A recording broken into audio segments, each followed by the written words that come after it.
Weston here with the Hidden Gibbon, and today I'm bringing you a nostalgic deck of mine. One of my very first commander decks rebuilt for the modern era.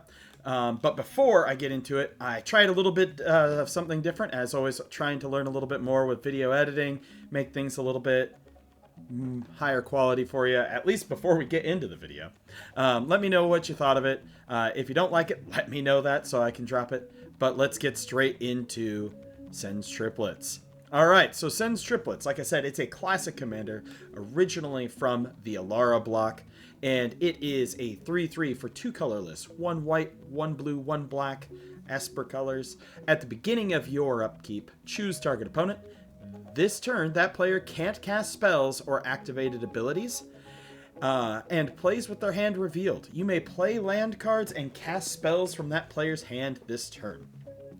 It's very important to note that it does not say that you may use mana as though it were any color. And that's very important because with Modern Commander, most of the time when you steal, it lets you do that. So you're a little restricted by color, but there's ways around that with things like Chromatic Lantern. All right, this is going to be a control deck, a manipulation deck, and obviously a steal deck. This is going to be bracket 4. We have not a small amount of game changers in here. This is not a nice deck. I did not play this deck to be a nice deck back in the day either.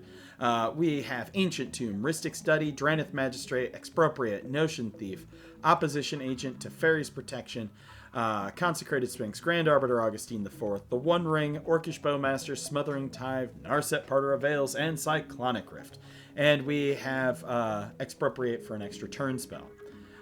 We also are running Opposition Agent counts as our tutor. Like I said, not a nice deck. I will be public enemy number 1 with this. So we have Narset, Parter of Veils.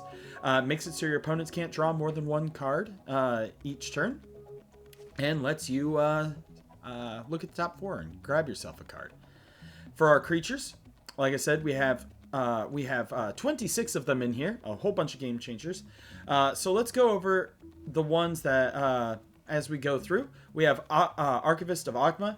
This rewards you for your opponent searching their library. If they want to fetch a land, if they want to tutor something, you get to draw a card and gain a life.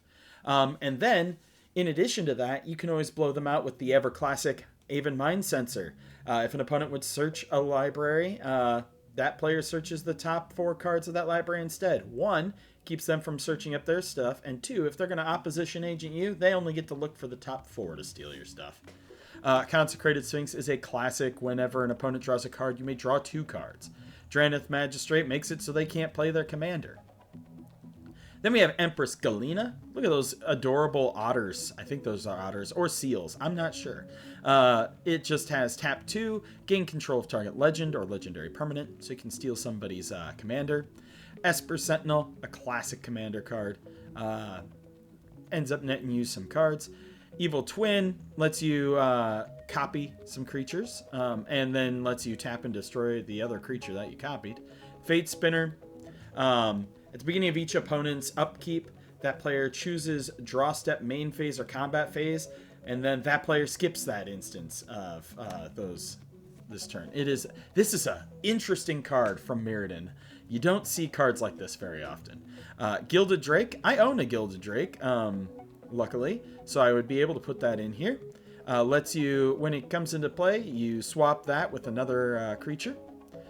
Grand Abolisher, so opponents can't cast spells or activate abilities of artifacts, creatures, and enchantments on your turn.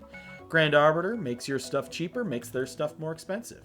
Hostage Taker, when it enters the battlefield, exile another target creature artifact until it leaves the battlefield, and you can cast that. So steal your opponent's stuff. See the theme here? Lavinia, each opponent can't cast non-creature spells with mana value greater than the number of lands that player controls, and whenever an opponent casts a spell, if no mana was spent to cast it, counter it. Then we have Marike Barrett. She's a 1/1 for Esper. She doesn't untap during your untap step, and you can tap her to gain control of target creature as long as she remains tapped. when she leaves play or becomes untapped, you destroy the creature she was controlling. Mind Flayer lets you gain control of creatures. Night Veil Spectre, whenever it deals combat damage to a player, that player exiles the top card of their library, and you may play the exiled card. Notion Thief and Opposition Agent and Orcish Bowmasters, all classic cards that we all know. Phyrexian Metamorph, one of my personal favorites, gets in here to copy something. Copy some of your manipulation cards. Same with Spark Double. Then we have Tataru Taru, a Final Fantasy card. Oh, they're handing a present. When it enters, you draw a card, and target opponent also draws a card. And whenever an opponent draws a card, if it isn't that player's turn, create a tap treasure token. It triggers only once each turn. Nice little way to reward yourself and punish them. Thief of Sanity. Vega the Watcher, which is a little bird spirit Strix looking thing. And whenever you cast a spell from anywhere other than your hand, draw a card, which you'll be able to do with your Sen Triplets. Windborn Muse to protect you because people are going to want to kill you and kill you badly. Then we got Xanathar. At the beginning of your upkeep, choose target opponent until end of turn. That player can't cast spells. You may look at the top card of their library anytime. You may play the top card, and you may spend mana as though it were mana of any color. Into our sorceries, we have Acquire, so search target opponent's library for an artifact card and put it onto the battlefield under your control. Bribery, search their library for a creature and put it into the battlefield under your control. Expropriate is the one where you vote for turns, or you can, do stuff with permanents. For each money vote, choose a permanent owned by the voter and gain control of it. And for each time, you get extra turn. We have Extract Brain. Target opponent chooses X cards from their hand. Look at those cards. You may cast spells from among them without paying their mana cost. Inevitable Betrayal is like Bribery. And then we have Farewell for removal. For instance, we have Psych Rift. We have Deadly Relic. We have Mortify. We have Fracture. We have Path. We have Swords. We have Despark. These are our removal spells, the bread and butter. In case we can't steal it, we're going to kill it. And then we have Desertion, which is counter target spell. If an artifact or creature spell was countered this way, put that card onto the battlefield under your control instead of into its owner's graveyard. And Teferi's Protection. Again, people will try to kill you if you play this deck. Artifacts. We have All Fate Scroll, a new card from Edge of Eternities. It's a mana rock and then has tap 7, sacrifice it, draw X cards, where X is the number of differently named lands you control. Late game good draw spell. We're running the Darkness Crystal, so if a non-token creature an opponent controls would die, instead exile it and you gain 2 life. But really it's there to make your black spells cost less. And you can also put a card exiled with Darkness Crystal onto the battlefield, so that manipulation is still there.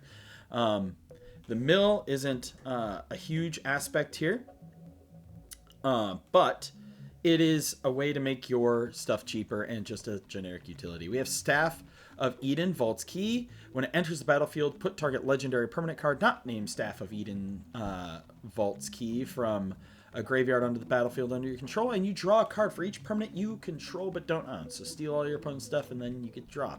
The One Ring, lots more draws.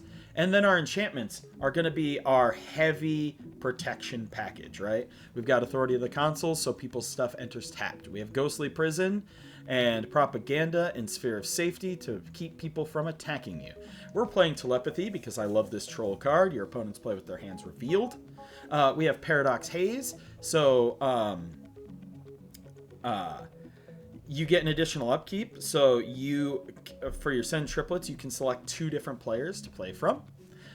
We have Rhystic Study and Smothering Tithe and Trouble in Pairs, the controversial art card. And then we have Treachery, control enchanted creature. You steal a creature. And then for our lands package, we have Academy Ruins, Ancient Tomb, Azorius Chantry, Dimir Aqueduct. We're running pretty much the bare minimum for basics in here. We're running 8 basics. We do have quite a few fetches. We have Urborg, we have Vault of Whisper, we have our Artifact Lance in here, we have our Shock Lance. I didn't put duels in here. We have Hall of Heliod's Generosity to get some of our stuff back. Because I didn't put duels in because the deck was already budgeting at around $1,700, which is pretty spicy, let me tell you. But let me know what you think of this modern take on Sen's Triplets.